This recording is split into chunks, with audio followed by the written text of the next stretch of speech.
કરોડપતિના ઘરે રસિકભાઈ હમ વાહ વાહ કરે. આવા ગરીબના ઘરે કોઈ ભજન કરે ને તો એને અસલ ભજનાનંદી કહેવાય. કારણ કે કરોડપતિને તો હો બધાને ખબર જ હોય કે આ તો પૈસાદાર છે, અહીંયા આપણને આમનો મળી જ જવાનું છે. પણ જો પરમાત્માએ કાંઈ તમને આપ્યું હોય તો આવા ગરીબ ગરબા પાસે આનંદ કરો, મોજ કરો.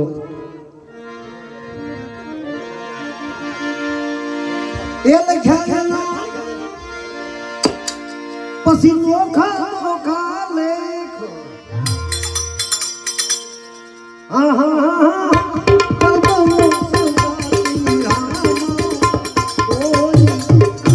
વાડી ભમરા